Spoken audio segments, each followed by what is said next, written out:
ఇక్కడున్న స్థానిక ఎమ్మెల్సీ రామసుబ్బారెడ్డి గారు శుద్ధపూస మాటలు మాట్లాడుతూ ఉన్నాడు, అమాయకంగా మాట్లాడుతూ ఉన్నాడు.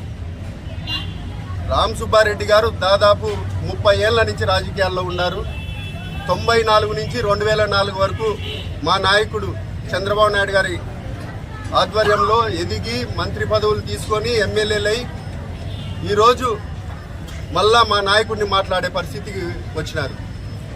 ఈరోజు 30 ఏళ్లలో 2004 వరకు 10 ఏళ్ళు గవర్నమెంట్లో ఉన్నారు. 2014 నుంచి 24 వరకు అధికార పార్టీలో కొనసాగినారు రామసుబ్బారెడ్డి గారు.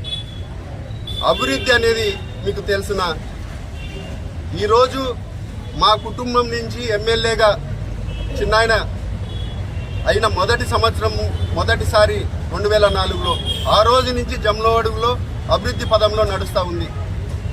ఈ విషయం మీరే కాదు, గతంలో మీతో నడిచిన నాయకులు కూడా ఈరోజు మేమందరం తెలుగుదేశం పార్టీలో ఉండే నాయకులు కూడా చెప్తున్నారు ఏ విధంగా ఆదినారాయణ రెడ్డి గారు ఫండ్స్ తీసుకొని వస్తున్నారు, ఏ విధంగా ఆర్ఎన్బి కానీ పంచాయతీరాజ్ కానీ లేకపోతే ఆరోగ్య శాఖ దాంతో కానీ ప్రతి 10 ఇయర్స్ మన హాస్పిటల్ని కంటిన్యూగా స్టేట్లో 1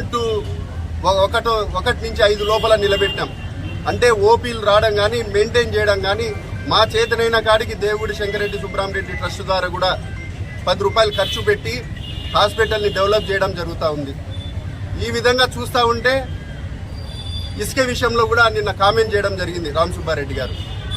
అయ్యా, ఈరోజు పెన్నా పరివాహక ప్రాంతాలలో గ్రామాలు ఉన్నాయి. ప్రతి ఒక్కరు ఈరోజు ట్రాక్టర్లు ఉండేటోళ్ళందరూ ఇసుక తోలుకుంటున్నారు.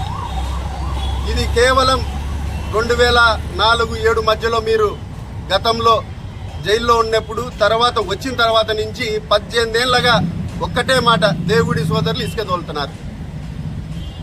తోలుతున్నారు, బేటి ప్రాంతాలకు పోతున్నాయంటున్నారు.